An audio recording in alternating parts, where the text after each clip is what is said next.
With your lord, Yes, yes, yes. with your lordship's leave, my lord, if I may mention a matter, my lord. Take the microphone properly. Yes. This, my lord, is mentioning upon notice, my lord. This matter was taken up on Thursday, my lord, wherein your lordship had extended the interim order. My lord, there's a typographical error in the order, my lord. Your lordship had extended the interim order up till 16 February 2026. It's gone down as 2025, my lord. কি ছেপেছে দেখো তো কার ছাপা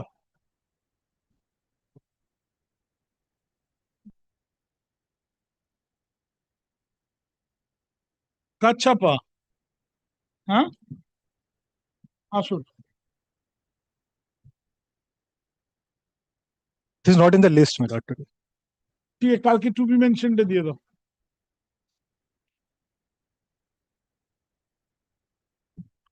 Grateful. My lord, may I be permitted to mention, my lord? yes yes take My the lord, microphone My lord, this is an execution application where, my lord, the judgment debtor pursuant to orders of court, my lord, has deposited a part of the decretal amount with the registrar original side. My lord, therefore, we've taken out an application for withdrawing that sum of money, my lord. for My lord, for withdrawing that sum of money. My lord, a part of the you are decretal... appealing for the plaintiff My lord, the decree holder. Decree holder. Yes, my lord. you are appealing. My lord, the judgment debtor has deposited a What part... security what is the extent of some line My lord, 10 lakhs. and how will you secure that My lord... oh it's after degree Yes, my lord, After it's in the degree, after execution. degree. All right chamber application I've put... the chamber parties on application দিয়ে দাও হচ্ছে It's okay. আজকে কত হুম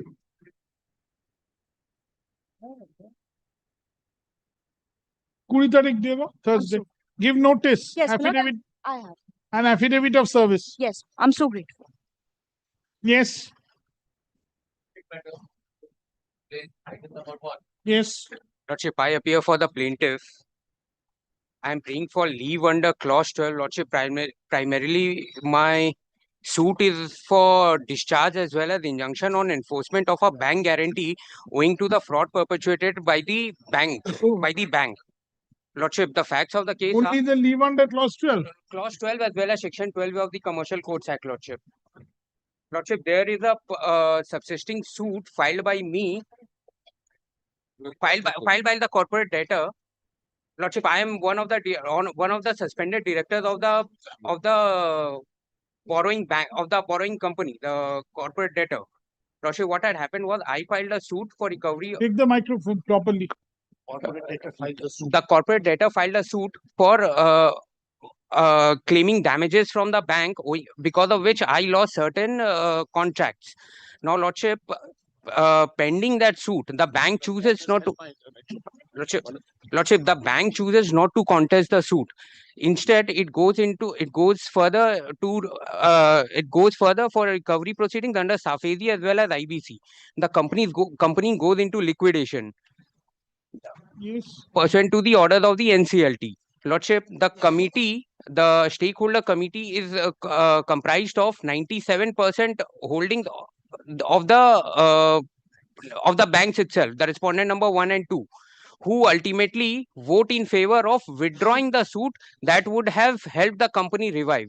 Lordship, this act of withdrawal, this was approved by the committee on 9th September. As your Lordship will find in my pleadings at page 40, para 40 at page 21, Lordship. Now, if the liquidator, urgency Lordship, the urgency lies in the fact, Lordship, they have filed an application for withdrawal of that suit. If that suit for recovery of damages against the bank, if that gets withdrawn, the plaintiffs, they have deposited their personal assets to that suit No, Lordship, the corporate debtor was, of which I was a director. so now the corporate debtor wants to withdraw its suit Yes, the liquidator. whatever Yes, through the liquidator. whatever yeah, Yes, Lordship. liquidator, Yes, whatever. yes, Lordship. Then Now, Lordship, this application, Lordship, there are certain mortgages which are my personal assets which I've given as a personal guarantee. If the, it's coextensive. Liability is coextensive. Lordship, If the the liability- entire date set, but if the Lordship, entire date is settled, then you are also acquitted. Lordship, your debt. Lordship, my suit is based on the fraud that has been perpetrated by the bank because the reason for me going into liquidation is the acts of the bank itself. Lordship, I was holding contracts for PSUs and other government agencies worth more than 400 crores. Lordship, I have annexed those letters that the bank has written to those entities back in 2017, where because of that letter, I lost all those contracts, as a result of which I went on to file a suit before the Andaman court. Now, Due Lordship, to whose fault? According to you? the banks. The banks. The banks. Lordship, I can show those letters. I can show those letters. Breach of my agreements, existing contracts. Yes.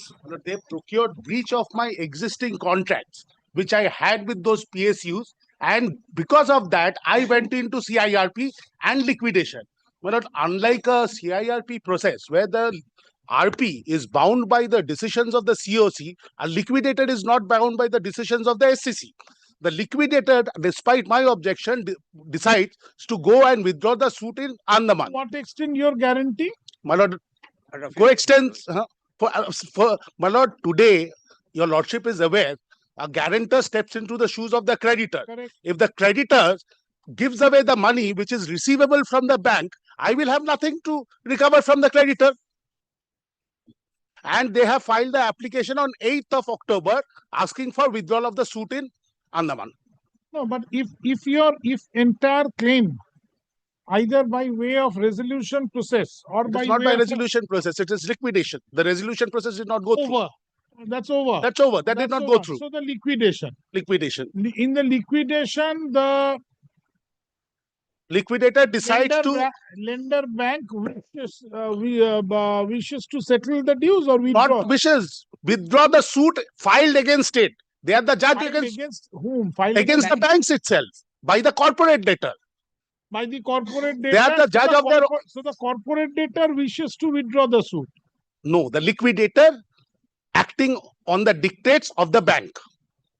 That's not the cause of action before High Court. Cannot be.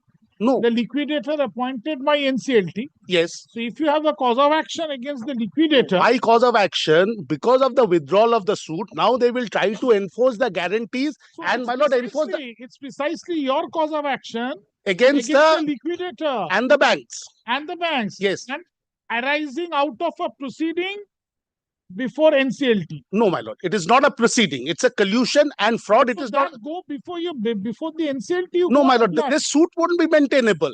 So far to restrain the bank from enforcing my guarantees and from dealing with my properties. Okay, what is your case, Mr. My lord, Bhattacharya? my case is that Your case because is of that this fraud- whatever fraud has been practiced on your client, as a result, you are suffering. I have been discharged of my guarantees. That is my declaration. That's you are discharged by guarantee by variation Why of not? contract or whatever, or by practicing fraud.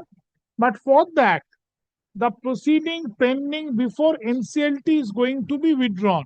No, the The proceedings suit pending before Andaman is to be Andaman. withdrawn. So it's going to be withdrawn. So Right. if it is going to be withdrawn, I should be declared that my guarantee stands extinguished. That declaration NCLT cannot grant, my lord. no, that NCLT cannot grant. So But that whatever- declaration I am seeking from your lordship.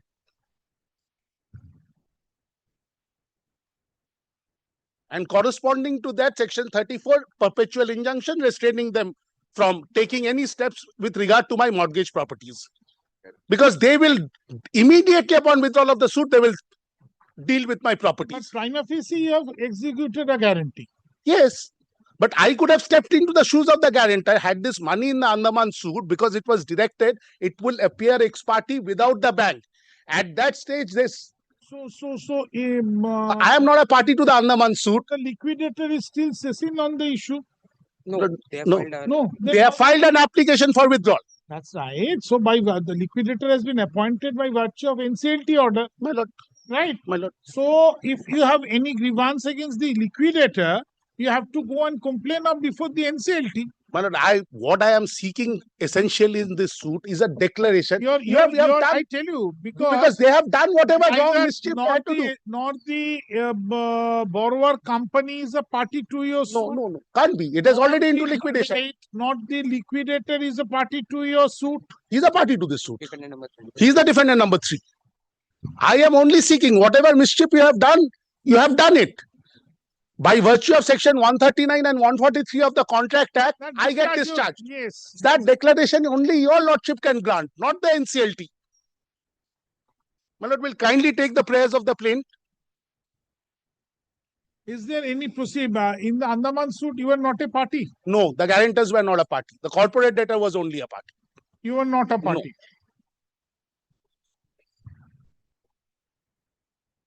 So where is the urgency pleaded? My lord, the urgency is pleaded at paragraph 40. 40? Yes, my lord, at page 21. But I did not want to present the plaintiff. No, show it from plaint. Plaintiff, yes, my lord. Paragraph 40, page 21. Acha.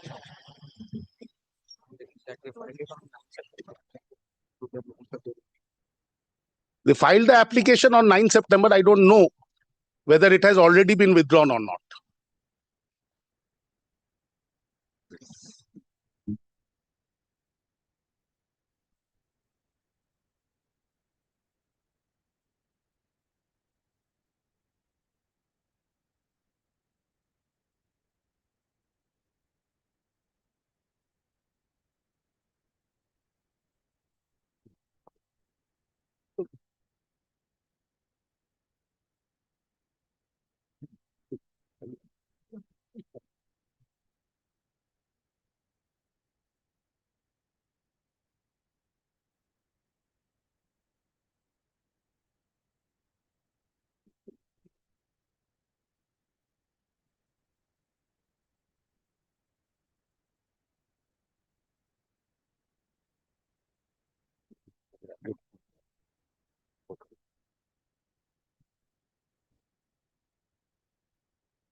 Paragraph 37, I have stated when I have. And strictly speaking, if it is otherwise, if it is a commercial suit, when it's a commercial suit under the Commercial Court Act, clause 12 is required. Abundant precaution, my lord, we do it. Clause 12 required. But it is not stricto sensu required, but by abundant precaution, we do this thing. I understand, because I bow down to your lordship. Stricto sensu. It's the jurisdiction created by a statute. Bank is within. And not only that, the jurisdiction created by the statute. I do appreciate it. But by abundant precaution, everybody does it, my lord. Ashu.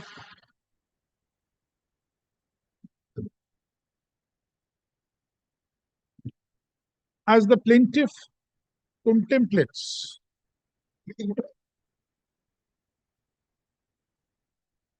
an urgent interim order and the urgency is pleaded at paragraph 40 to the plaintiff, comma, this court is of the view that the requirement of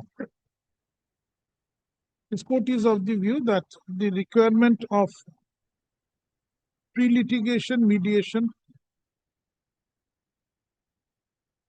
is required to be dispensed with. Post paragraph. Accordingly, the procedure for pre-litigation mediation as provided under section 12 capital A of the Commercial Courts Act, 2015 stands dispensed with. Accordingly, the requirement of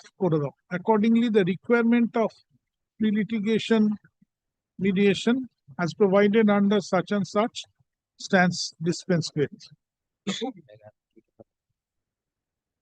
Full stop. Paragraph. Where is your clause 12 pleading? My lord kindly gives me a moment. Paragraph 39. Paragraph. In view of the averments made in paragraph 39 to the plaintiff, Leave granted under clause 12 of the latest patent. Full stop. এটা in re করে suit number হবে কিন্তু considering the nature of relief as sought for,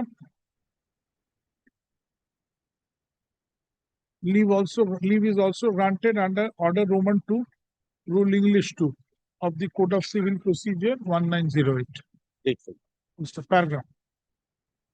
The plaintiff stands admitted subject to scrutiny by Only the one department. prayer, my lord. Prayers A and B, my lord, it was prepared in haste. My lord, instead of a decree of declaration, it has gone down as deed.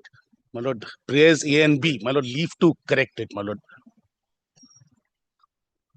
Prayer A and B, my lord, your lordship will see a B, deed of B, B. declaration that the deed of guarantee, my lord, it should be prayer decree- A তে তো নেই, my lord, a deed of declaration, my lord. that's B. My lord, A also in my copy, it's a deed of declaration. Oh, It has acha. A and B, my lord, it should read as decree.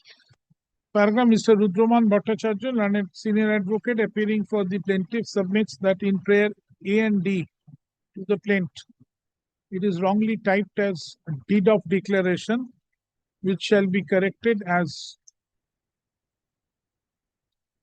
decree for declaration. Full stop. Paragraph. Leave granted to the plaintiff to correct the prayers in the plaintiff by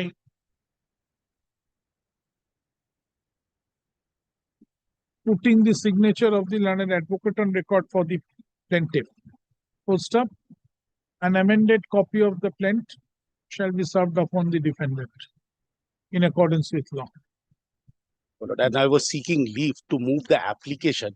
My Come lord, tomorrow? my lord, the No, unlisted.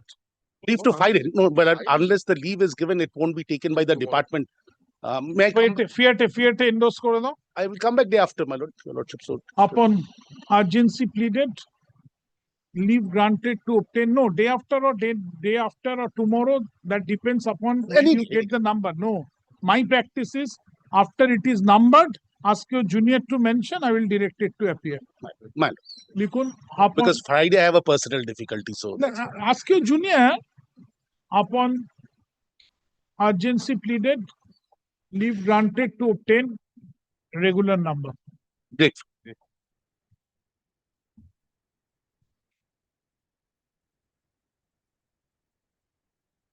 Great.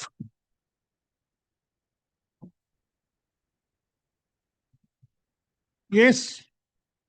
Number 2 to be mentioned. Yes. Lordship, this has appeared upon the direction by your Lordship, my lord, for extension of time of the commissioner, my lord. For the defendant. Time expires on, he has to file his report as per the earlier order dated 8th of September, When? 2nd of December, my lord. আসুন, Lordship may extend it by 15 days. আসুন. You are for the plaintiff. Yes. MS Suparna Mukherjee, Only one thing, Lord. done it. The last date is fixed on 1st of December. Coming. MS Suparna Mukherjee, learned senior advocate, appears for the plaintiff. Mr. Subhashish Sengupta, learned counsel, appears for the defendant. Yes, sir. Here, the learned commissioner, your lordship, fixed the meetings on 25th, 26th, 28th, and 1st December. So at least he should get some time, your lordship, to prepare the, your lordship, the reports. It's a bulky one. So My lord, my prayer is for an extension for 15 days, my lord. As per if it is come, I don't know, your lordship, if he is ready, this a report. I'm Cannot giving an be. extension. Let him do his work. Full stop. extra time may be. Parties jointly submit that the time to complete commission of the witness action shall expire on 2nd of December. 2nd of December 2, 2025. December. Paragraph. The parties pray for extension. Paragraph. Accordingly, the time for completion of witness action by the commissioner, learned commissioner appointed by the court, stands extended till January 8, 2026. January 8, 2026. Lordship will give an extension of only 15 days, not more than that, my lord. It is not required. That day he'll come with the report, your lordship. So entirety will be completed till that date, subject to Mr. Chaudhary's convenience. Yeah, bolo kuch. 17th, December 17, 2025. Full stop.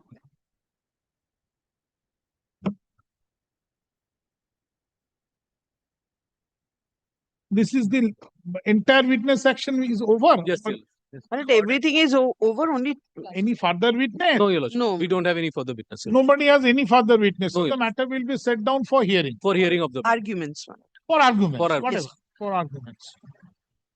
Lordship will direct that to appear in. I will direct it to appear as to be mentioned for filing the report. Then we will see. Grateful. Ashu. My lord, another direction has to be given, my lord. Let the records, when the dates are fixed for examination, my lord, Lordship will direct the court officer to give the records. এতে কি কি হয় হ্যাঁ না না সে তো যেতে হবে, সেটা ছেড়ে দাও, সেটা ছেড়ে দাও। না। আগের কোনো ডিরেকশন আছে কিছু? রেকর্ড কি আমাদের কাছে আছে না গেছে? না, এখানে records আছে? are with the court. ঠিক my lord. আছে, আসুন। The records shall be produced before the learned commissioner. এ কি প্রতিদিন গিয়েই তো আবার নিয়ে আসো?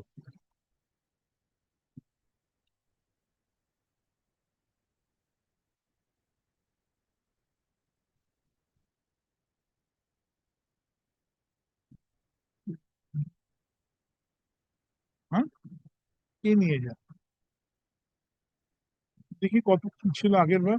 What was the remuneration previously? It was not said in the order, my lord, but around 5,000, 6,000 something. Remuneration card. Oh, for records. That is as per the department will assess and give it. দেখি না, একটা order দাও না। এখানে তো আছে এই court এই officer না, থেকে আলাদা করে remuneration হয় না। तो दादा आपको बिल दे दूंगा बोलता था আচ্ছা, alright, remind me on the next day, remind me on the next day. আচ্ছা, কি বললাম? A lordship can take a look at the order dated 20th March 2023, my lord, last paragraph, 1 second. 3rd page. 20th March. Yes, my lord. 2023, my lord, when the direction for records was given. The 3rd page, last 1 paragraph. second, 1 second.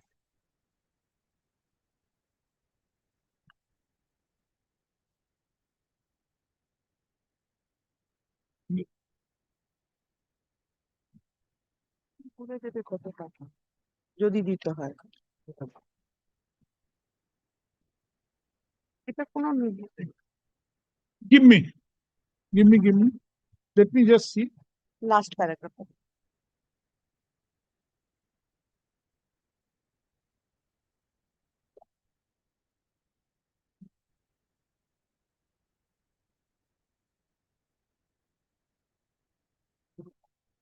অর্ডারে কিছু থাকে না, এটা ডিপার্টমেন্টে একটা assess করে বলে দেয়।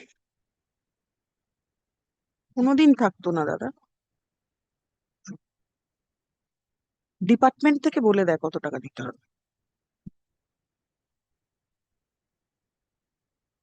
Oh, it is already directed that the cost and incidental for examination in chief and cross-examination will be borne by the plaintiff and while defendant's witness by the defendant. It is the defendant's witness, my lord. Whatever. ঠিক আছে, আগে তো লিখি, তারপর দেখছি। কি বললাম?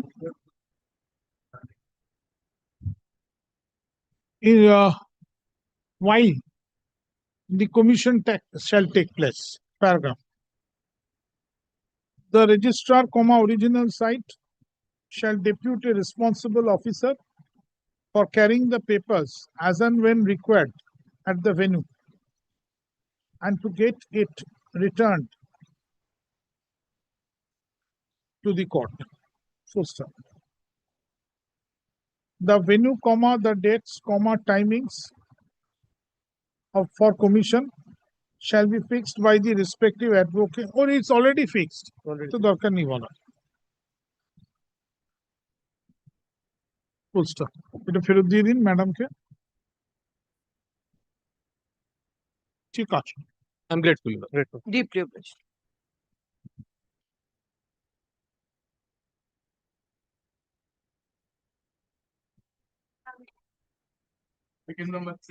My lord, I'm for the plaintiff. My lord, on last occasion, I prayed for withdrawal of this suit. Your lordship directed me to produce the order of withdrawal passed by the appellate court, my lord. My lord, may I hand over the orders? Your Lordship, I'm for the defendant number 1. I have filed an application on Friday. It is GA12 of 2025, but I'm told the papers are here, but it's not listed. It's only for leave to file the wakalatnama because the erstwhile advocate on record is not cooperating, and a direction that there's a sum of 1 crore 25 lakhs is kept with the register pursuant to the direction of the court. Since the plaintiff is withdrawing the suit, that amount be returned to us, to which the plaintiff has no objection. That is the settlement which the parties have. Come back with the settlement. Where is the term? Settlement. That's part of my application, and I also. No, where is But the they terms have- of settlement? Malad, I they have want to see. I will direct a decree shall be drawn up in terms of My lord, settlement. may I? Same. This is a true certified, true copy which they have forwarded.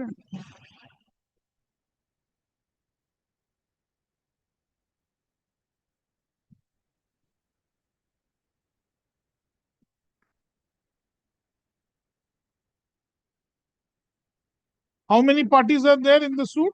Lordship, I am for the defendant number 1. There is a pro forma defendant who has never appeared. Doesn't matter, but it has to be signed the moment he is My in lord, scope my lord, of the suit.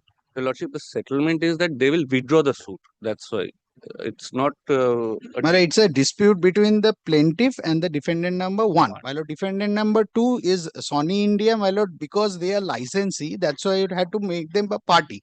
My lord, they never appeared. They never filed their written statement. Nothing, my lord.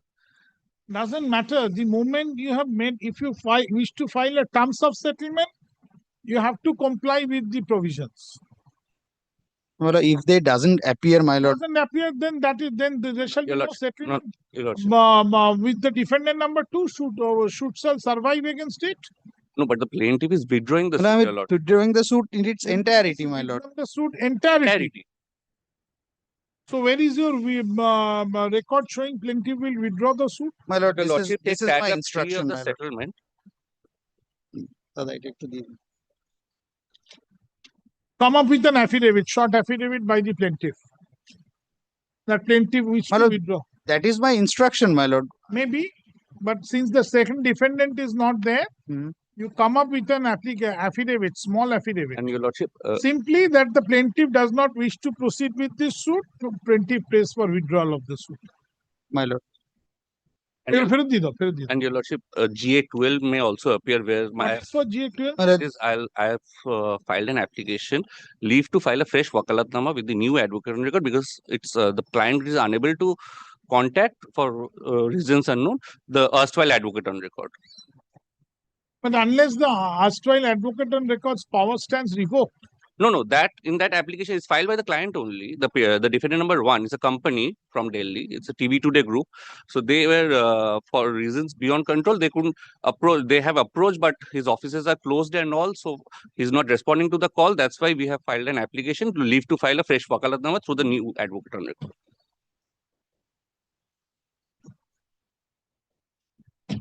no, but who is the advocate on record? Erstwhile advocate on Mr. record? S.K. Bajoria.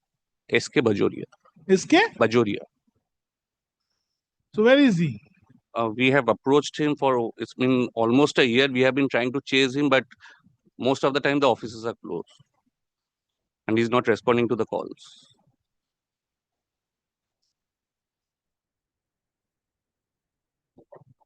So if he withdraws the suit, how will he, why it is required Your any Lordship, further? because the money which is being lying, unless the power is given to the advocate on record, he couldn't chase the registrar's office or follow up there for the recovery of the money.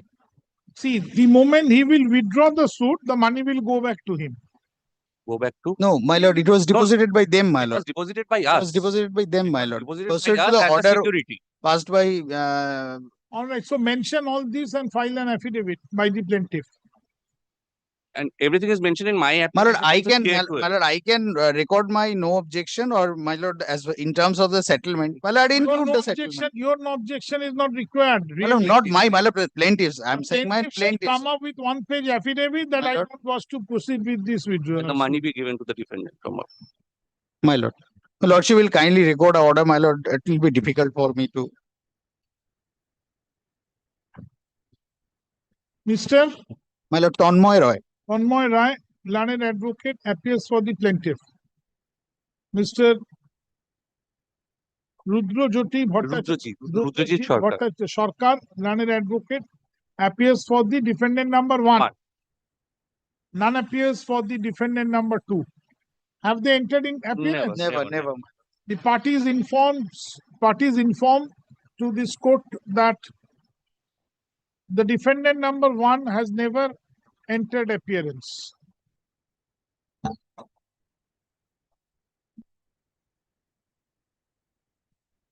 Paragraph. The plaintiff now wishes to withdraw the suit. Full stop. The plaintiff also submits that a sum of rupees 1 crore 25 lakhs. 1 crore 25 lakhs deposited by the defendant, which is lying with the The register original site, may be returned back to the defendant number 1. Since the plaintiff does not wish to proceed any further with the suit. Paragraph B that designate, in view of the above, since the defendant number 2 is not appearing and the defendant number 1 has applied for filing a fresh wakalatnama to a new set of learned advocate, as the erstwhile learned advocate has not been contacted to for last about a year.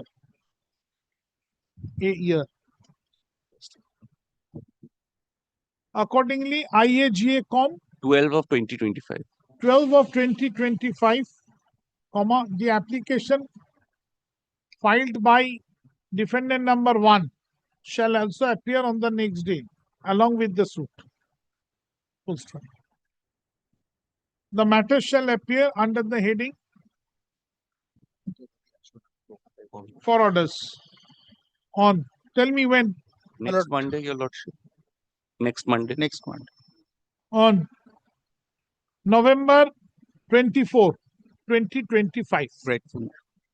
DPO.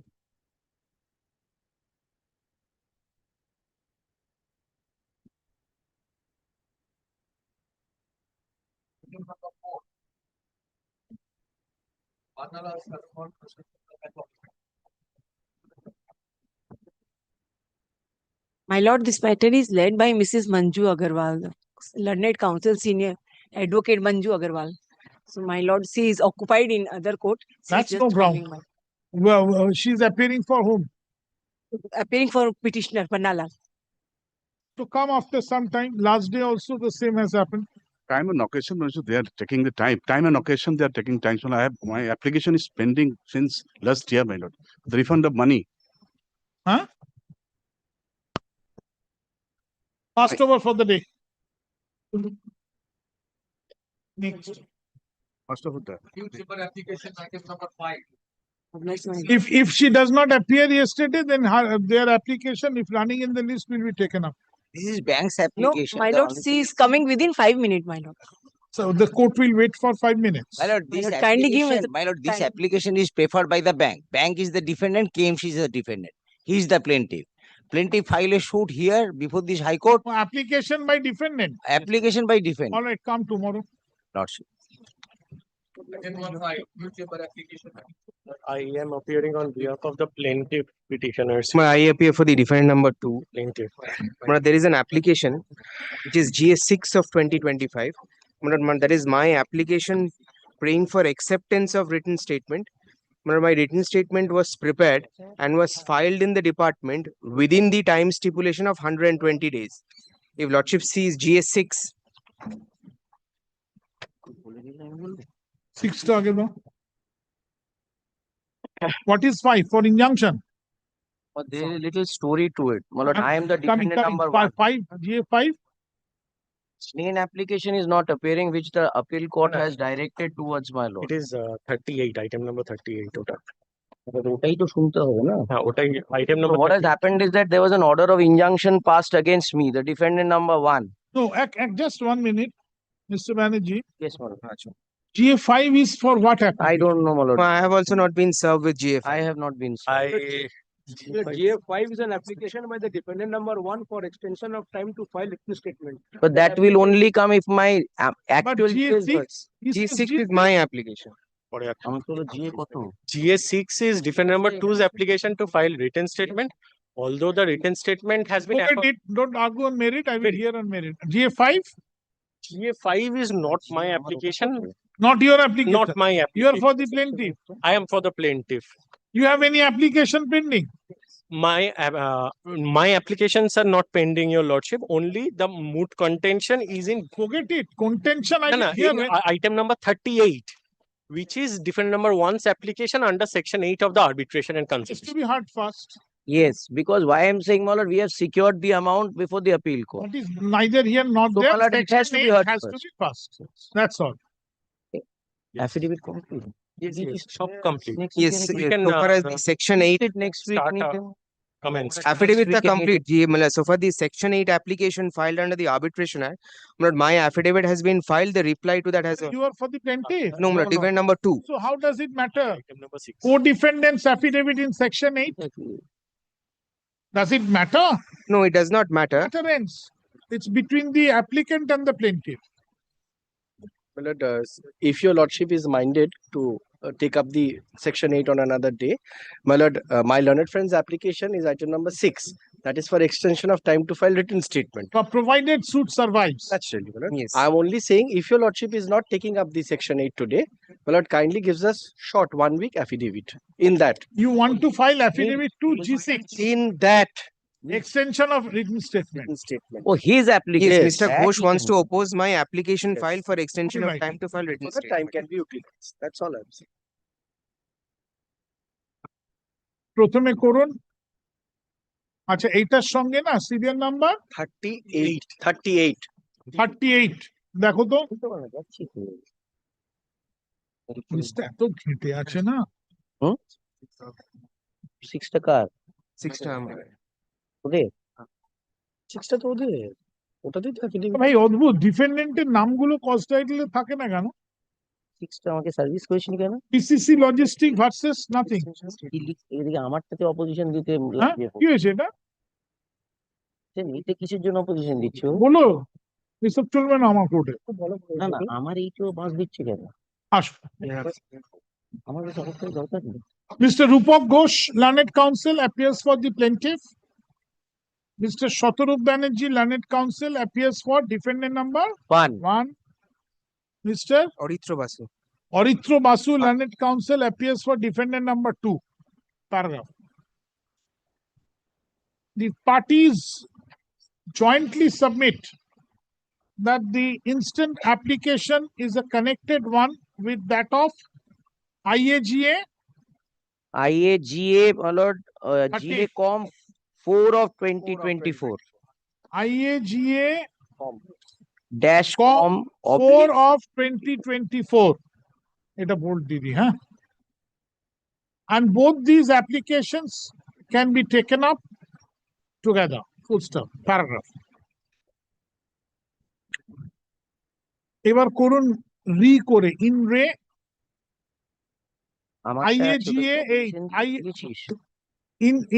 in ray IAGA 4. এটাই This is an application filed under Section 8 of the Arbitration and Conciliation Act 1996 by the defendant number One. one. Poster. Considering the nature of this application, the same has to be heard first. The same has to be heard first. Paragraph. A paragraph neighbor acta IAGA 6. My application is GA6. IAGA That is within time, right? com 6 of 2025. 2025. এটা কি in ray, in ray bold তার নিচে. This is an application filed by defendant number 2 praying for extension of time to file within written statement beyond 30 days but within 120 days from the date of service of writ of summons. Full stop. Paragraph. Mr. Rupak Ghosh, learned counsel, appearing for the plaintiff, prays for filing an opportunity to file affidavit in opposition. Paragraph. Affidavit in opposition shall be filed on or before আজকে কত 23 আজকে কত আজকে 17 by December 2, 2025. Affidavit in reply, if any, shall be filed by December 16, 2025. The matter shall appear, all the applications shall appear together. This direction, paragraph, this direction is passed subject to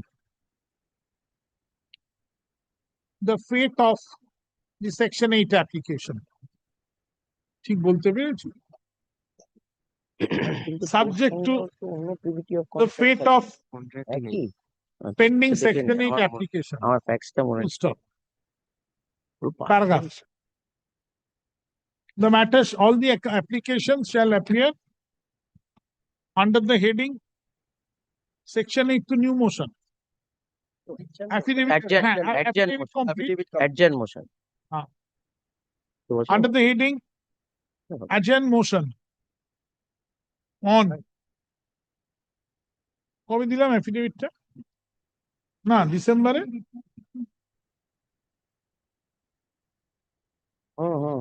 GA5 না December 22 23rd হ্যাঁ 23rd we are closing 22 hearing matter 24th we are closing তাহলে তখন প্রায় বন্ধ maybe a little earlier even my lord তাহলে ওদিকে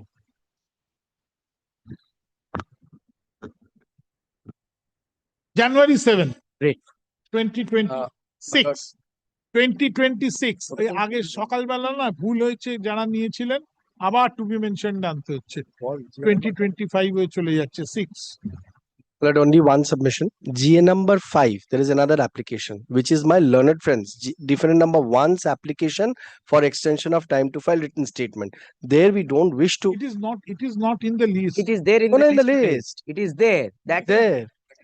5 Now in that I have taken instruction and I've advised not to file an affidavit because that is within 120 days. within and that Your lordship records depend again on the fate of section correct, but the records that I don't wish to file an affidavit. ঠিক আছে all required to applications আমি তো বলেছি Yes. আসুন It's understood I'm not going to file an affidavit today. great That can be. Great. Item number 7.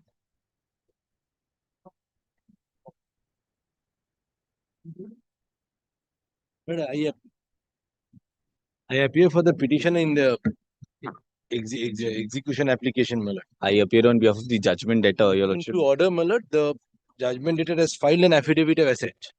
Now, Yes. The plaintiff decree holder. Now, pursuant to order passed by this court, my lord, there is an order of injunction also and direction to file affidavit of asset, which they have done. Now, I have to examine the Your lordship, the judgment debtor is in some personal difficulty. He is a bit under the weather today. Your Lordship, the judgment debtor is a bit under the weather today. He could not come to court. If Your Lordship may kindly accommodate us. How will he pay? Tell me. What are the assets? Show me. Yes, now I'll just asset of the Show me. Show me. only I'll tell you the asset is that the company is the judgment debtor. The asset which is coming in, it is saying I possess, I possess. I'm not very sure whether the asset of the director personally or the asset of the company. There's a now 1 second. she see the asset. দেখেনে কি হচ্ছে প্রবলেমটা হচ্ছে দেখ হ্যাঁ তো বুঝতে পারছি না কার এটা তাহলে that is a problem. See, then paragraph 3 is also an asset. Must be. For me, I will appoint you as a receiver on that. On not on this asset, on my asset. Not on that asset. Now, I will appoint you on the asset of the judgment debtor as declared in paragraph 3. My God. Now, name is also there. They're already enjoying an order of injunction from Your Lordships.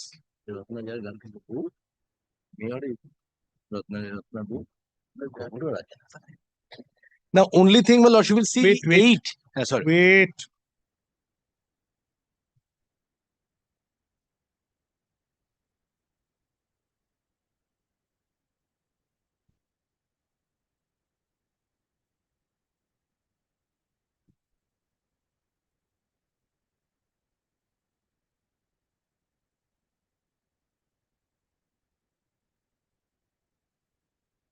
What is the particular serial number E? 8E?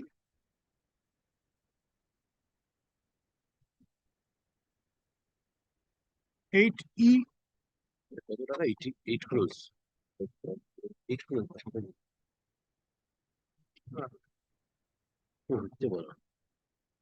But I have the. I have to take in annual copy date. 8E is the particular. 8E, I have a particular which I have found from ROC. This is the annual report of the company which records the factory land of more than 8 crores. This is the ROC return filed by the same gentleman, Vijay, whatever. I got it from the ROC. This is a limited To company. come up with an affidavit, short affidavit. Yeah, this we could lay hands in it, but they should also disclose the address. I don't have the address here. They say you have it. Factory land 8 crores. I can hand over to him also. Factory land is 8 crores. 8 crores 27 lakhs. No, Lordship will see. I'll tell them. Can you will come to F? F, they are saying there is a factory land and machinery which is sold by State Bank of India through. Which were hypothecated. That is in the year 2021-22. And they are showing this another property in their balance sheet in 24. So then E and F must be different. Because in 2024, this 8 crore land is there. And in F is something which is gone in 21. It's sold by State Bank of India.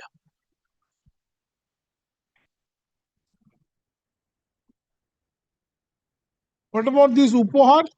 Upohar, I think what we understand, they stay there. The gentleman. Yes. It's not owned by them. 7A. 7A is the answer. I think so. So these are the questions I have. The 7A is the answer. own the house. Yes, this I don't know. Probably the. I mean, বুঝতে হবে তো বললাম। Your instruction you need to follow. Now what they have done, or you will see 9. They have given a list of sundry debtors, which is that this company is money receivable. No, and in the ledger he has annexed all written off 10 years back. We have annexed those ledgers. I don't know. Lordship will see. So you file an affidavit. I'll file an affidavit, my lord, with disclosing this annual return. Whatever. In response to this, you will file an affidavit. Okay. Yes. And with direction to file documents in connection with this land. Because I can't, I won't have those documents. 46. 46, which is reflected in the annual return.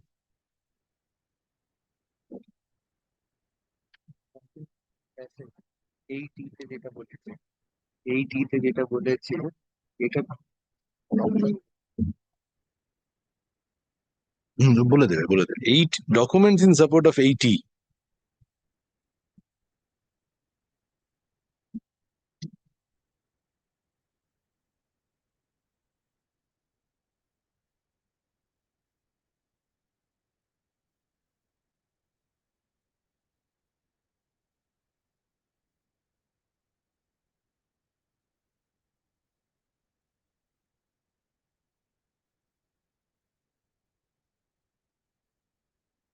Okay. Tell him.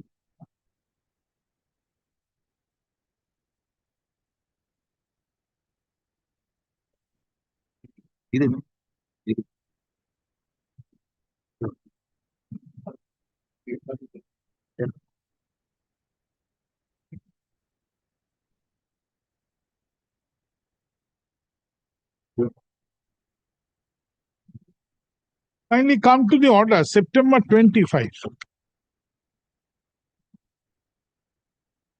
September 25, my খুলে দিন।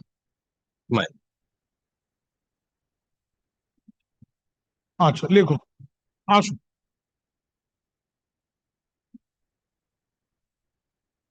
Mr. Aniruddha Mitra, that is senior advocate, appears for the plaintiff decree holder.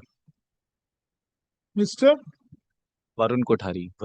Varun Kothari. VARUN.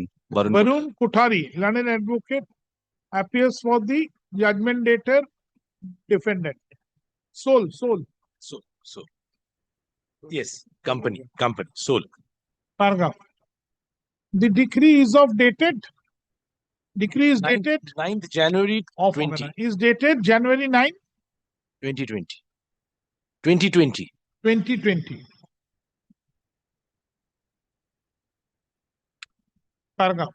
The affidavit of asset has been affirmed and filed by one Dharmendra Kumar Vijay Vargi. Dharmendra, not Alan.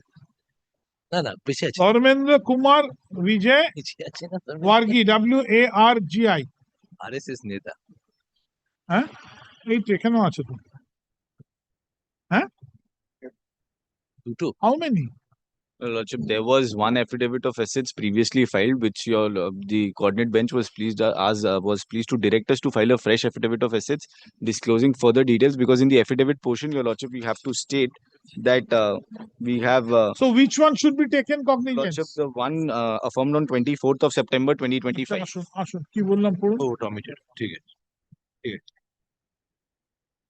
Has been affirmed on September 24, 2025 by one Dharmendra such and such, describing himself as a director of the judgment debtor company.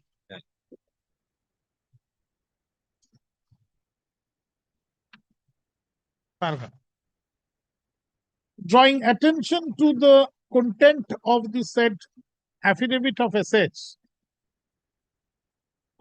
Mr. Mitra, Aniruddha Mitra, learned senior advocate appearing for the petitioner submits that there are several discrepancies, as would be evident from the audited balance sheet and the financial report submitted by the judgment debtor company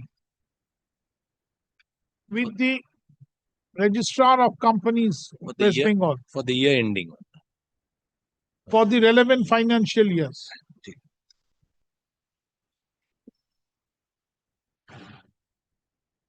Paragraph.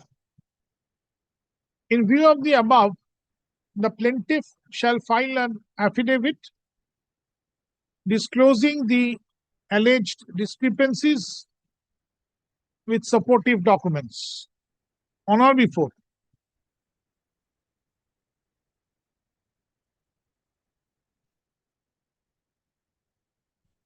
November 28, 2025.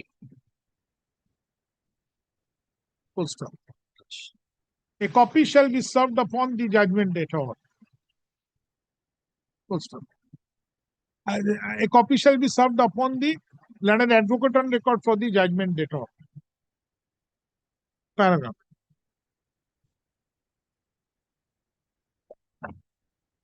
The averments made in the said affidavit of asset shows that the deponent stays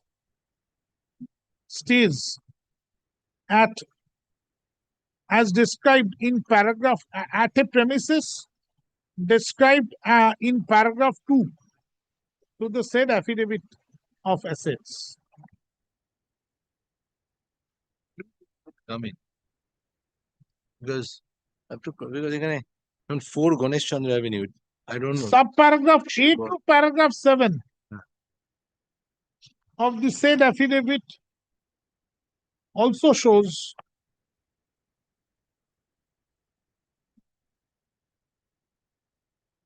that the house where the deponent lives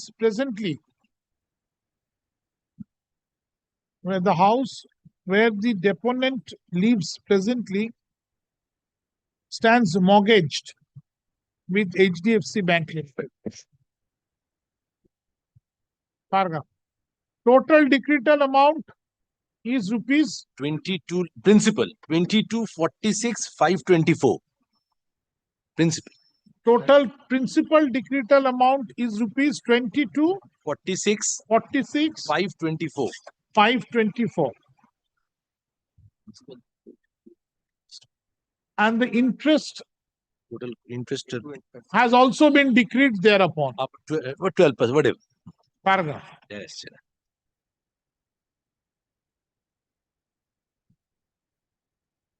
This is a commercial litigation. Paragraph. Considering the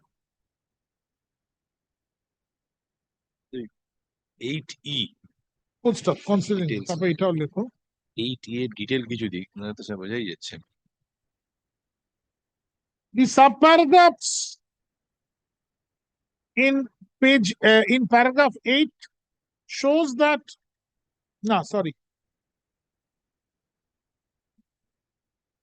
where is that shown that 46 cut of blah, blah? 8E. 80. E for England. Subparagraph E to paragraph 8 shows that the judgment debtor company is in possession of a land of about 46 katas, but the detail is not there.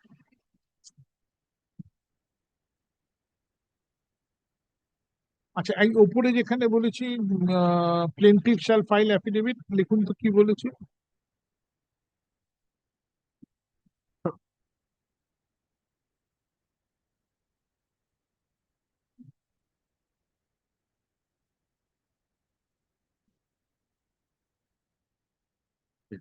ও তলায় একটা লিখুন ওর সঙ্গে the judgment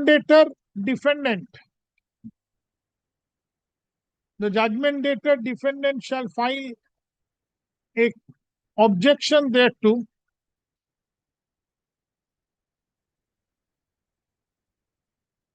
and dealing with the statements to be made therein, and if it is found dealing with the correctness of the statements to be made therein, in the light of the supporting documents to be annexed thereto,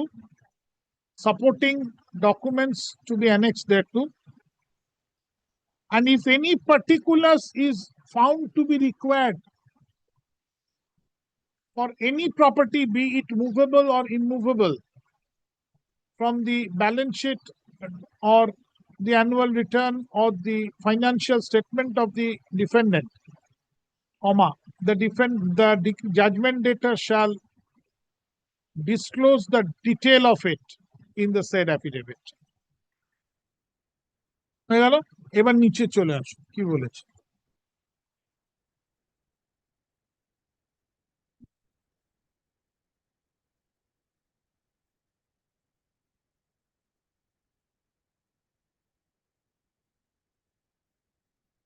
detailed হয় না, detail is not there. তারপর কিছু বলিনি, তাই তো? Paragraph, yes, you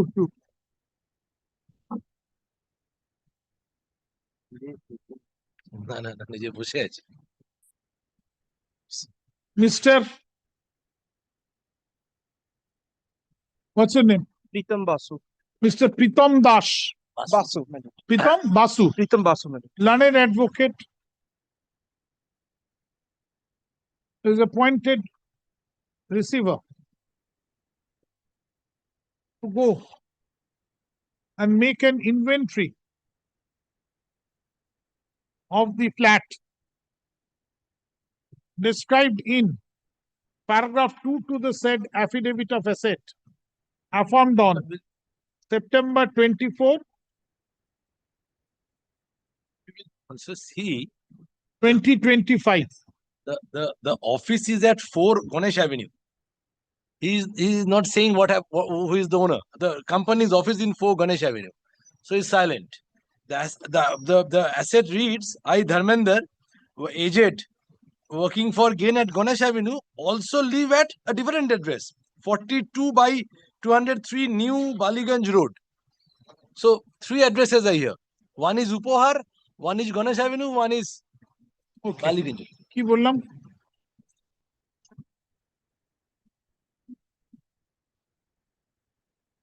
Of the following properties, colon A, colon A, the flat at Upohar complex as mentioned in paragraph 2 to the affidavit of asset, semicolon B, the registered office of the judgment debtor situated at 4 Ganesh Chandra Avenue, 8th floor, Kolkata 7,13,000, and C,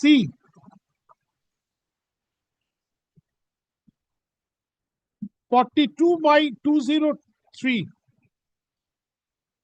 New Baliganj Road, Kolkata 39,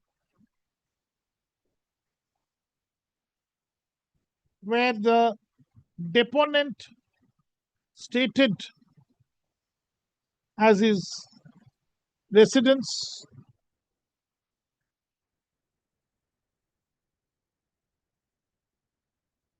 কি বললাম? New Baliganj Road,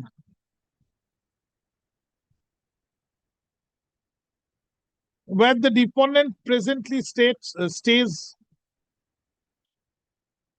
as stated by him. Poster. The learned receiver shall make inventory and he shall be accompanied by inventory of the status and situations of all these 3 properties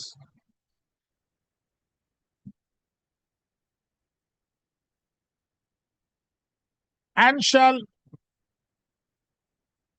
prepare and furnish a report on the next day. The learned receiver shall also inquire from the judgment debtor or its representative, if available at the site, as to the present status of all these properties. Paragraph. The date of inventory / inventories shall be fixed by the learned receiver,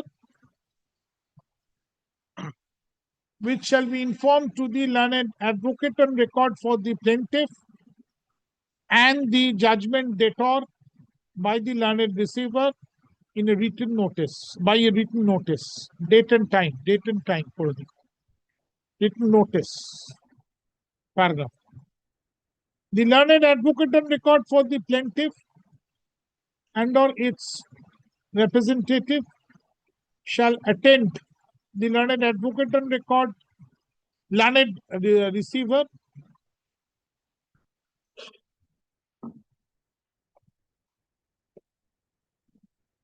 at the time of inventory of each of these properties.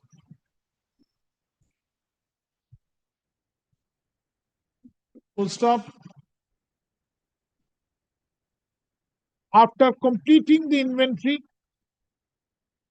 the learned receiver shall file a report before this court on the next day.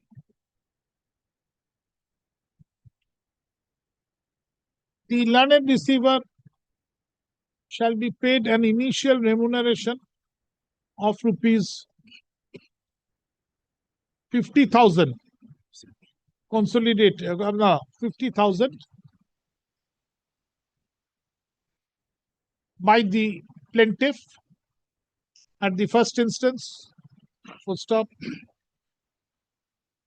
The entire conveyance arrangement of the learned receiver shall be arranged by the plaintiff. Full stop. Paragraph.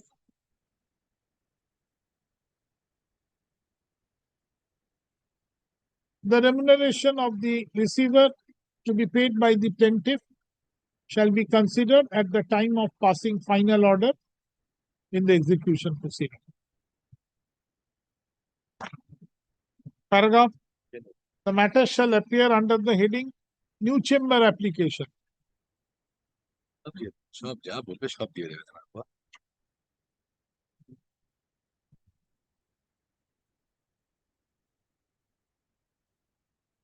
January 6, 2026. তিনটে জায়গা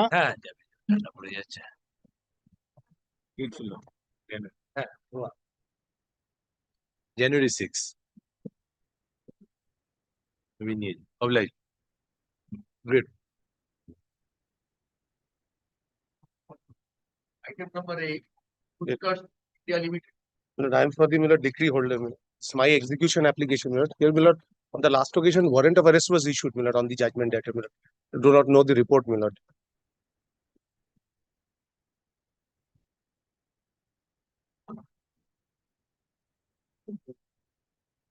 আজকে কত 17? Today is 17. Several attempts were made, Milord.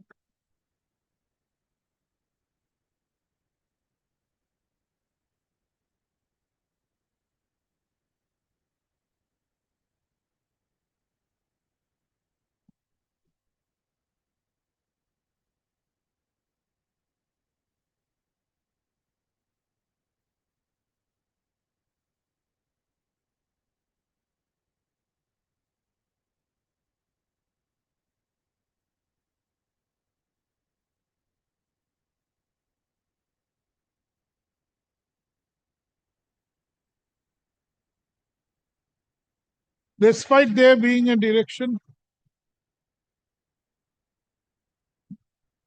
of the coordinate bench, there being a direction of a coordinate bench for producing the judgment debtor. How many? One. Before this court today, comma. The report of the office of the deputy sheriff. The report of the office of the deputy sheriff dated November 17, 2025 shows that neither the judgment debtor has been produced by the police authority, despite there being a warrant issued by the court, nor any police report has been filed. Full stop.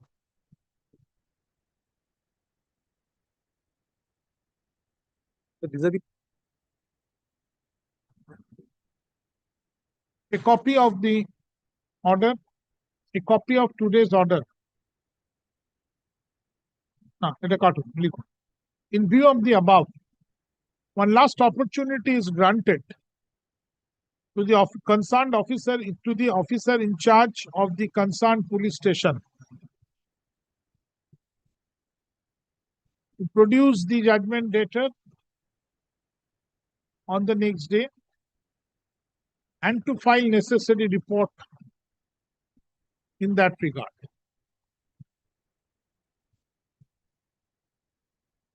In fact, a report was already filed previously, wherein, my lord, the address of the judgment debtor and the phone number, my lord, was provided by the officer in charge, my lord. In spite of that, my lord, they are not, my lord. Paragraph. There's already a report of The record. above, the matter shall appear under the heading New Chamber Application on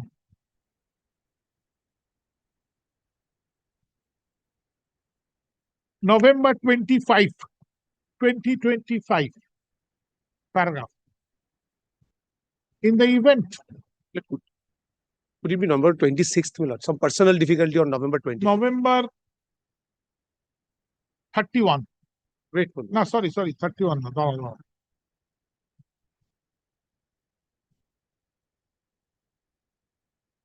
November 27. Grateful, my lord. 2025. In the event the judgment debtor is not arrested and produced by the police, in the event the judgment debtor is not produced by the concerned police authority, the necessary, in the event the judgment debtor cannot be produced by the police authority before this court, the concerned police authority shall submit a report on that date before this court to an authorized person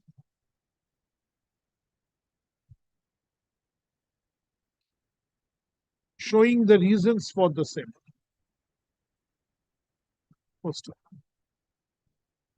Paragraph. The landed advocate on record for the petitioner shall serve a copy of today's order upon the concerned police station, concerned police authority, and a copy shall also be served upon who is the highest authority? The Commissioner of Police, Bidhan Nagar. This is under Bidhan Nagar, my lord. Commissioner of Police. No, this is not Bhattara. This is now this, my lord, sorry. Commissioner of Police, Bidhan Nagar. A copy of the order, today's order, shall also be served upon the Commissioner of Police, Bidhan Nagar Police Commissionerate for his record and perusal. Paragraph. The plaintiff shall, landed advocate on record for the plaintiff shall also serve a copy of this order at the office of the deputy sheriff for taking necessary steps by him in accordance with law. The deputy sheriff, the office of the deputy sheriff shall also furnish a report on the next day. Decree holder, my lord. Decree holder, plaintiff.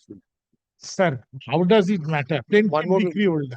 My lord, one more thing, my lord. There are three. Plenty decree holder. There are one judgment that means the company, my lord, three principal officers. The warrant has been issued to upon three principal officers, my lord, not one, my lord. The judgment debtor is one, my lord. The three principal officers.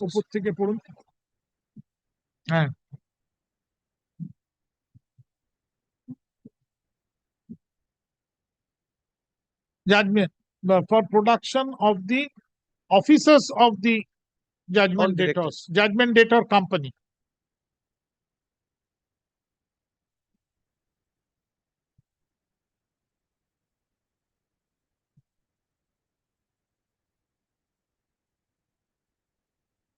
November 17,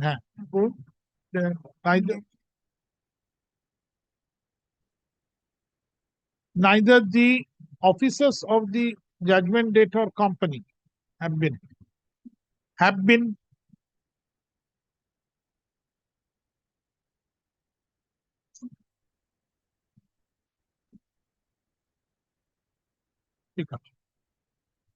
grateful, my lord. Next. Application for final dispute. Item number 9. My lord, I beg to appear on behalf of the decree holder. My lord, my application for execution. Take microphone. My lord, this is my application for execution of a decree passed by this honorable court. My lord, GA1 is my application, my lord, praying for arrest of the judgment debtor. If I may indicate, my lord, what had happened. My lord, we applied And what for... about the other GA? Any other GA? My lord, one GA. One GA. One GA. You are for? No, I'm for the judgment data, my lord. My lord, he is present in court, my lord. On the last day, we had already filed a new, there was a direction to file a fresh affidavit of asset. But that we have done. My lord, he's there if they want to cross-examine. Where is the judgment data?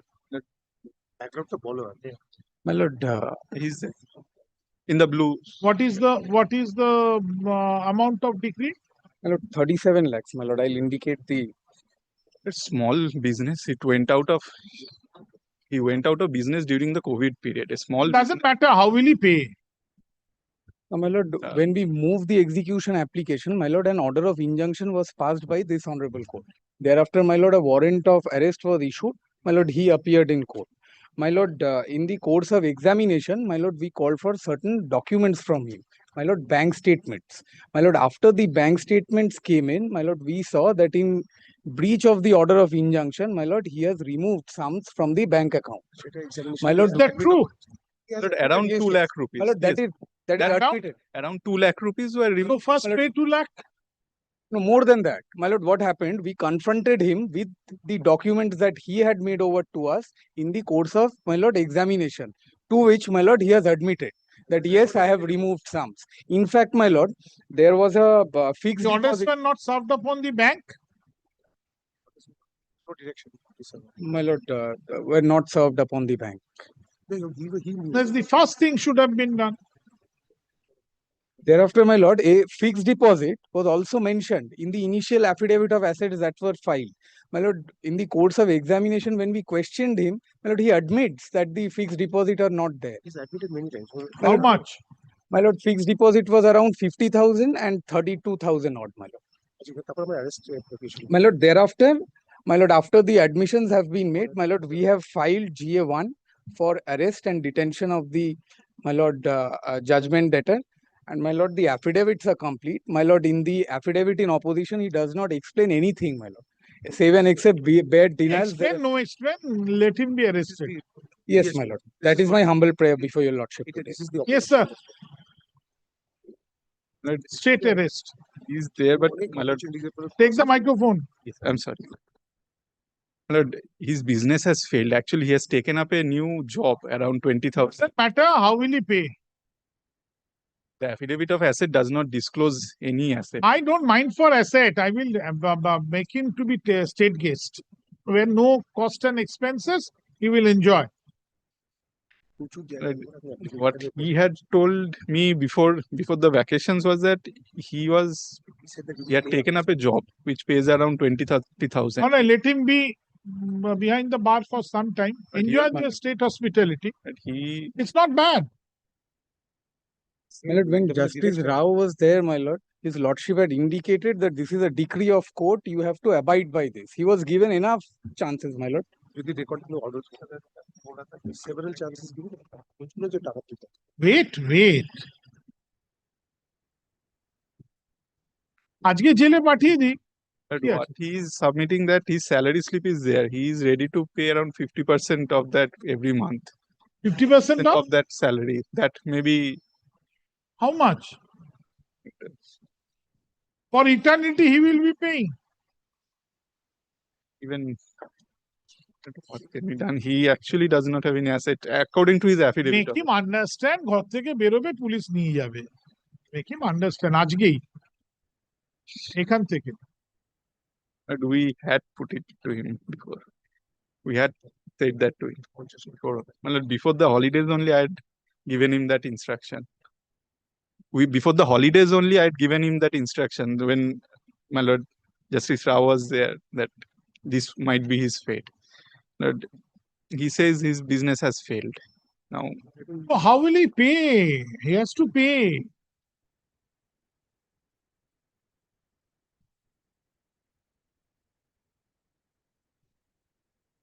praying for some time that he's trying. No question of some time. What is the decree? Amount.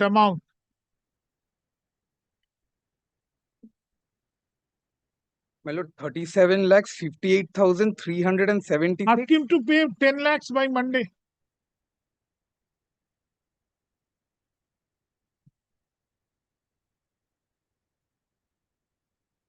$10 lakhs by Monday. Spelling which? No cost and expenses to be borne further by him for himself also. The state will take care of.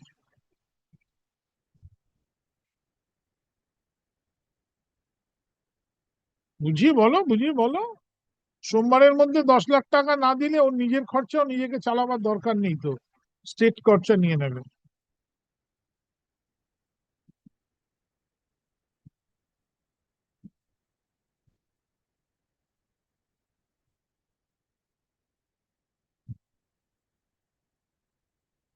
If my lord kindly looks at the affidavit of asset, he has How does it help?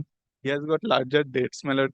2 loans already, 2 crore rupees. 2 loans are already there. One is 2 crore due. Oh, I'm not Then he concerned. should not have acted in breach of an order of injunction. The only asset which I could find was a home. That too is mortgaged. 10 lakh টাকা সোমবারে আনুন 10 लाख रुपए Monday को लाने के लिए बोल रहे हैं.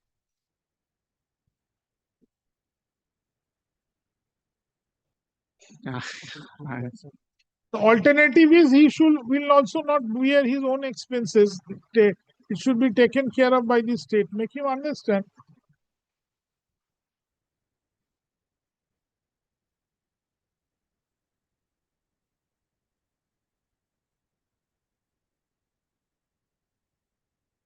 $10 lakhs by Monday. And he's trying to explain that whatever money that he had took out was I'm sorry, my lord. Whatever money he took out at that point of time, he had a housing loan in that account. Yes. Which Business property? loan. It is there. It's a joint property, he says. Joint property house building loan. Not my lord. It is a residential flat measuring 1310. I believe that flat is mortgaged. Mother ke saath hai na? Jointly owned by him and his mother. And he had a CC loan also that is indicated. Actually, the creditors came up. Let He had him to bring give 10 that. lakhs on Monday. Bring 10 lakhs on Monday.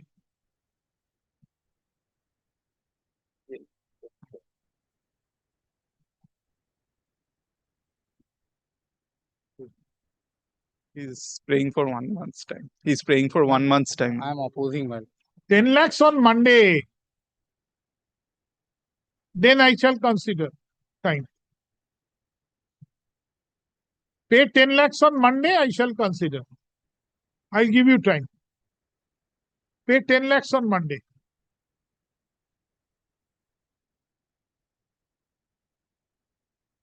He's pleading. He's saying that he won't be able to. Then he shall have to visit. তাহলে জেলে যেতে হবে কোনো অসুবিধা নেই তো ওখানে আপনার নিজের খরচাও লাগবে না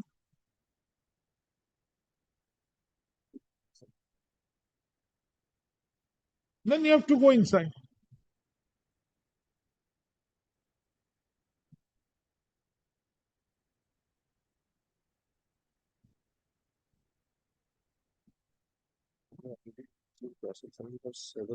$10 lakhs, 10 লাখ টাকা আনতে হবে সোমবার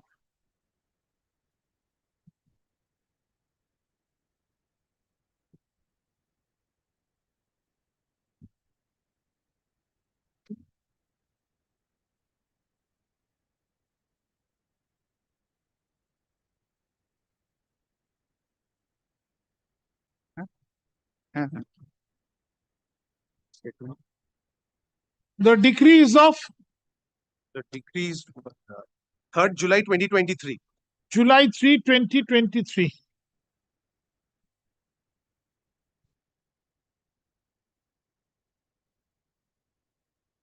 for a sum of rupees My lord, 37,58,376 as on the date of filing of the my 37 my lord 37,58 58 376. 376. March 2020. Mr. Your name? Shourodip Banerjee.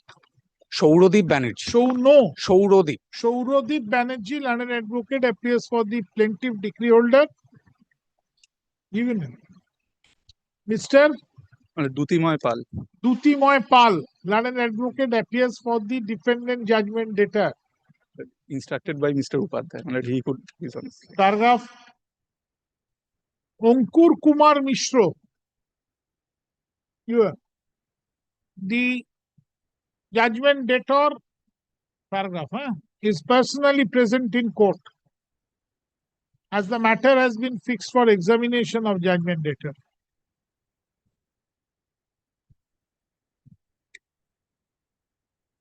After hearing paragraph, the submissions made on behalf of the parties and upon considering the materials on record, this court directs the judgment debtor to deposit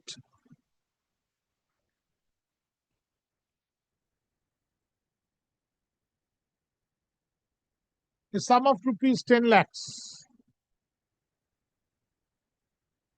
as a part satisfaction of the decree. Deposit.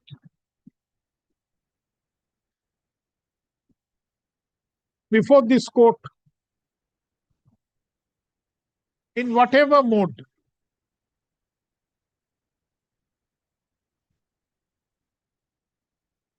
check or an account pay check or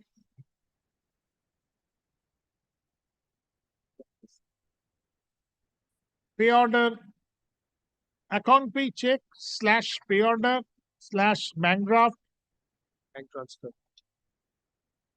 Bank transfer also. My lord. Oh, I said George. Court is on. Yes. or even by way of electronic transfer of fund.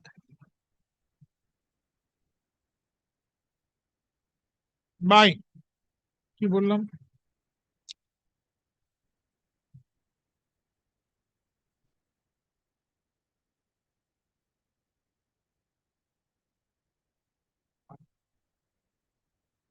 for the time being. Past revision of the degree for the time being.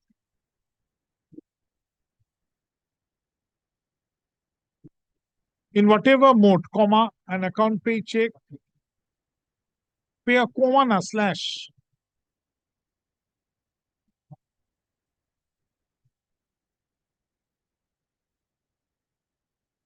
Or by electronic transfer of fund. On or before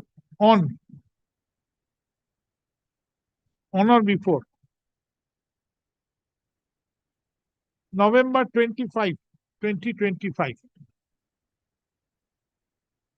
Paragraph. In the event of default, the court may consider for the arrest of the court may consider for the arrest of the judgment debtor. Full stop. Paragraph, it is needless to mention that the judgment debtor shall personally be present on the next day before this court.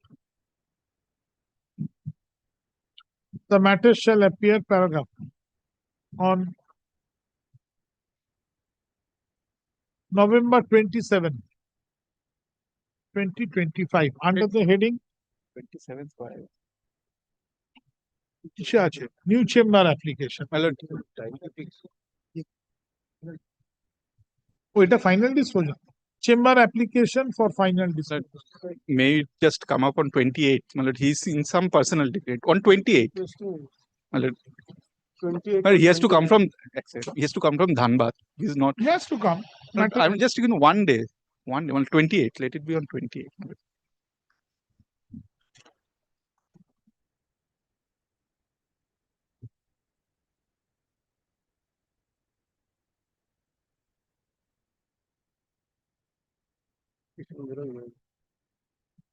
Very well, 28th. Great. Is it your lordship's pleasure to fix a time, my lord? Next. Number 10. Kunal Finance and Credit Limited. এটা আলাদা একটা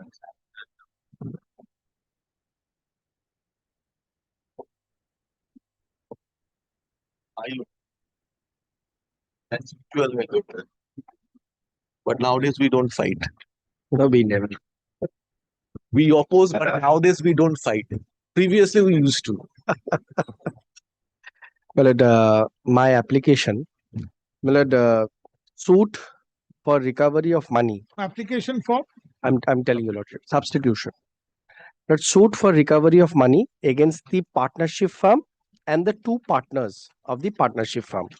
That's how the suit was styled and filed. No arbitration clause. Now, my lord, there was the defendant number, all the three defendants, my lord, appeared in the application, interlocutory application that we took out for judgment upon admission.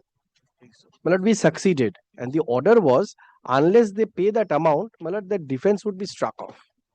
My lord, they have not been able to deposit the money, and my lord, their defense stands struck off.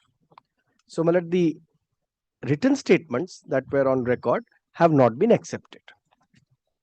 In such a situation, the defendant number 3, who is one of the partners of a two-partner partnership, dies. Defendant number 2 is the son of defendant number 3. So he is already there. We take out, as a plaintiff, we take out an application which is with your lordship today for substitution of the defendant number 3.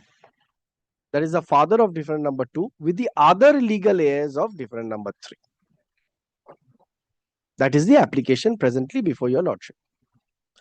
Now, my lord, they file affidavit, and my lord, we file our reply, and my lord, extensive arguments had taken place before Honorable Justice Krishna Rao. Now, my lord, obviously, my lord, we could not conclude, and the matter has come up before your lordship. And naturally, my lord, I believe, my lord, we have to start afresh. I can leave this matter saying that substantially hard. No, my lord. You can get it No, mentioned. and may I say one thing? First of all, it was not marked part heard. Not marked part heard. And my lord, I have tried one or two matters. My lord, Justice Rao has expressed his mind that if I have not marked some matters part heard, my lord, I have not marked part heard. My lord, we are here, my lord, very short matter. I know, my lord, some hearing had taken place. What is the defense for substitution? Yes, may I indicate? Have they filed affidavit? Yes, yes. Two sets of. My lord, two sets of defendants are opposing. One is. So, what do you want? I'm appearing on behalf of defendant number 2. Defendant number 3, I was representing earlier. However, defendant number 3 is no more. So, I am representing defendant number 2, the son of defendant number 3. This application. Only legal heir? Yes, your lordship, the sole legal heir as a executor. He's the executor of the will. Yes, your lordship. So He shall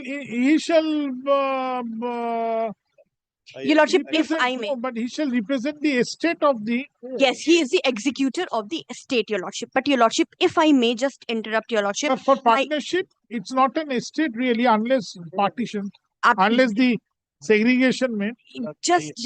I appear for, she's not only the legal heir, my lord, Nupur Kejriwal proposed defendant 3B. I say proposed because she has not been added. Now, my lord, I had argued, my lord, on the principles of Order 30, Rule 4, my lord. Take the microphone. My lord, I had argued on the proposition of Order 30, Rule 4. I cannot be brought on record. And I had cited judgments. He had also cited judgment. That's a legal issue, my lord. Order 30, Rule 4, read with, my lord, Order 22, Rule 1. Let me indicate what. And I have not got anything, my lord, of the estate or the property. I was never a partner. I never intended to be a partner. So you merely because the father has died. I am not a party. He's not a party. She is opposing. They are opposing. I am not a party. I was never a partner. Merely because my father was a partner. Automatically, it's not by operation of law I become a partner. It's hit by Order 30, Rule 4, read with Order 32, Order 22, Rule 1. It's an exception to Order 1, Rule 10-2. This was my argument, subject to correction by my learned. And yes, madam.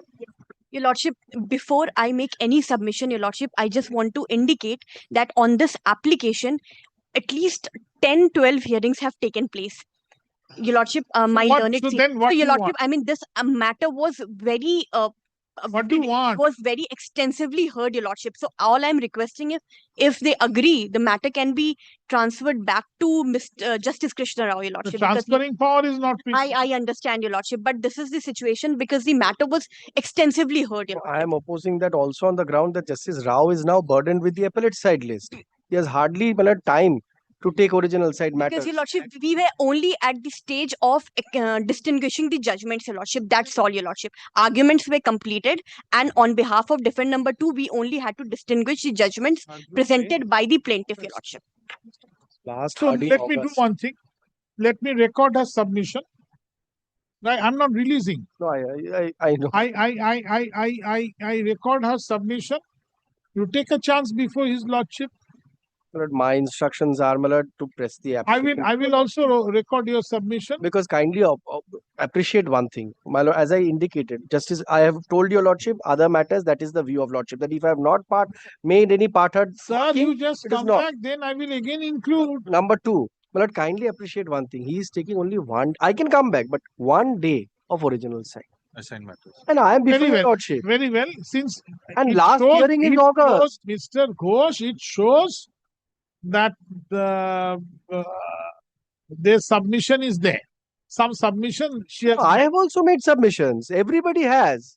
No, it's an admitted position. He had to distinguish. Correct, But the correct. problem- Nobody is denying that. No one Nobody said. is denying The that. problem is, my So lord, one you day, my take lord, a that is chance. the You practical take a difficulty. chance. If ultimately His Lordship does not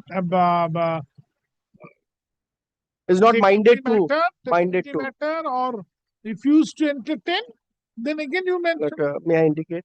I know. Now your lordship will reprimand me, my lord. He does not have the Honorable Justice Rao will not have the jurisdiction. It's only which is part-heard he can take out. Without part-heard marking, my lord knows, my lord. He cannot take up.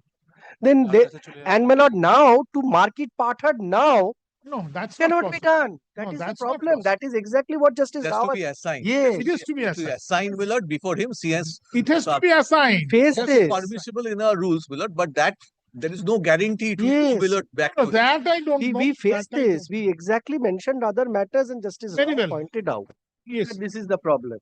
That I Proceed. cannot now make it part-heard Proceed. before the jurisdiction he is presiding. Proceed with your application. My application. Now, my lord, we simpliciter come and say that a defendant in a suit has died. According to I am coming. Just Yes. coming within 5 minutes. Yes, my lord. Then I will hear. Yes, yes.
Item 10. My lord, mine is next item. My lord, I'm not asking for the release. But my lord, Sorry, Mr. sorry, Sarkar is madam, there. let me complete the next one, this one then. Yes. Your Lordship have asked my learned friend to start the arguments, but before he starts, can I make one small submission, Your Lordship? Just if my submissions can be recorded, Your Lordship. Yes. Your Lordship, I understand that the matter was never part heard. It was not assigned as part heard. It was nowhere mentioned.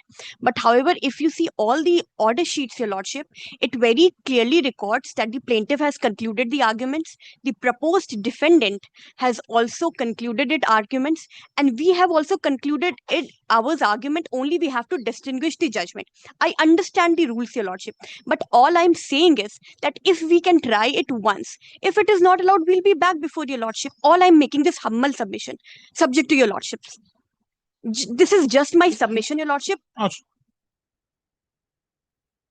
উঠতে চাইছে না, আমি কি করে জোর করে করাই? But as I indicated, in Let's law, see, there let's is, see, let's see. No, no, in not law, all. there is nothing she Let's can see. say. Let's And she has to take the initiative of mentioning it before the court. let's see. No, no, Lordship Devan, if she is insisting on that, she should get it. The GA, what's it? GA, Malad, 6. GA Com 6. IAGA Com 6 of 2024. 2024. This is an application filed by the plaintiff praying for substitution of the original defendant number 3, comma, who has died, comma, through his legal heirs.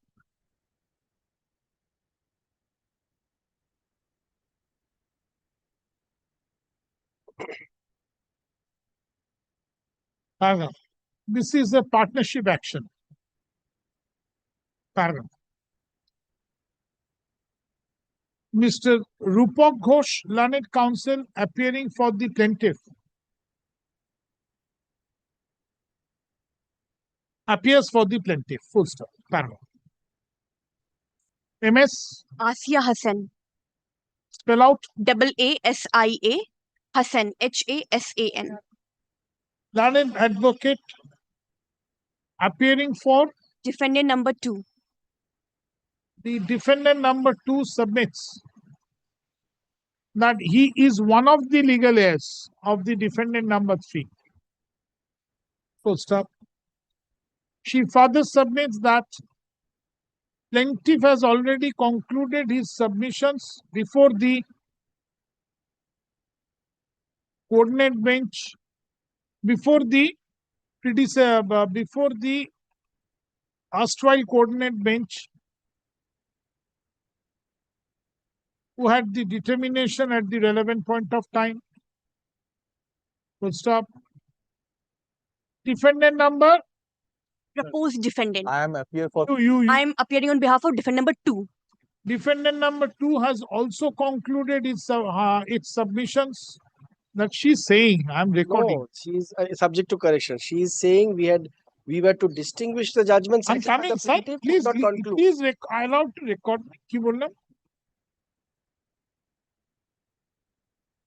7 accept distinguishing the judgments cited by the plaintiff.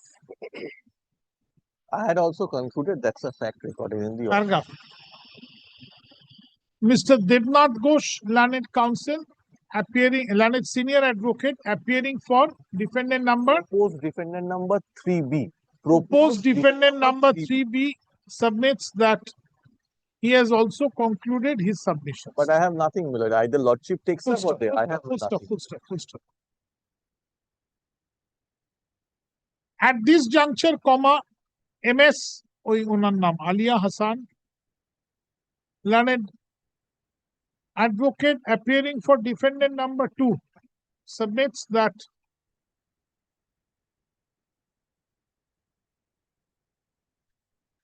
she shall mention the matter before the said coordinate bench, as the matter has already been substantially heard and on the verge of completion.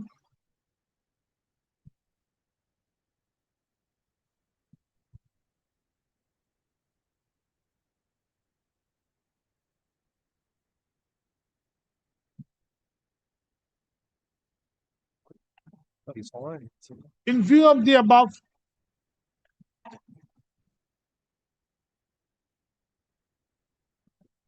the hearing of the applications stand adjourned.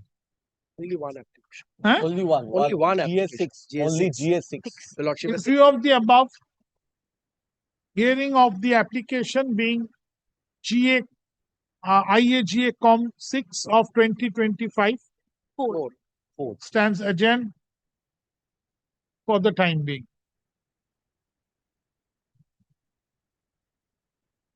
Full stop. আচ্ছা she shall mention টা বলো তো জায়গাটা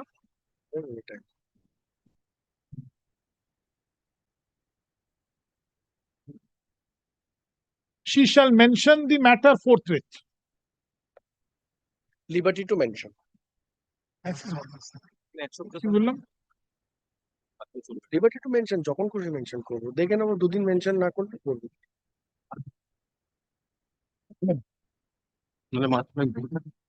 দুদিন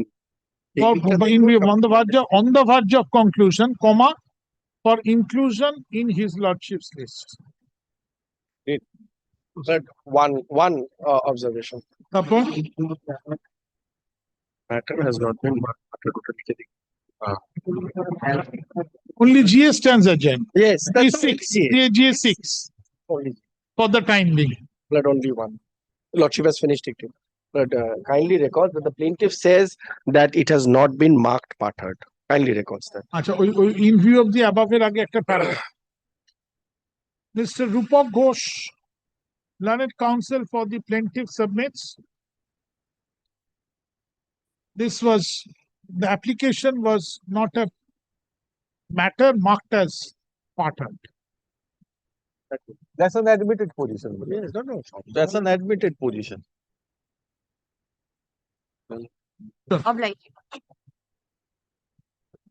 না কিছু দরকার নেই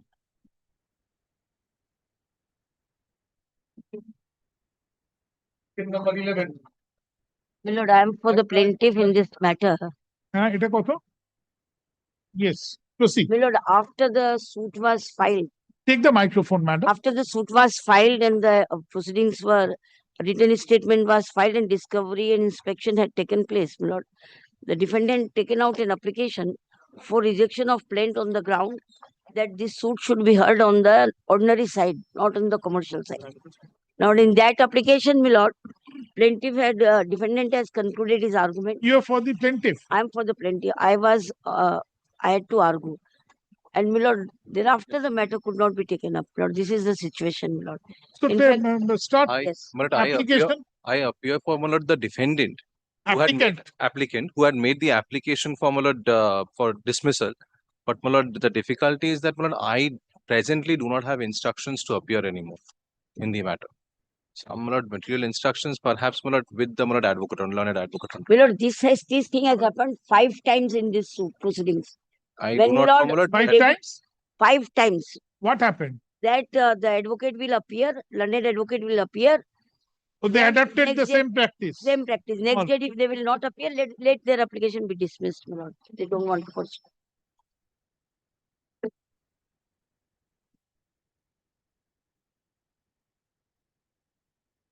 MS Manju Agarwal, learned senior advocate, appears for the plaintiff.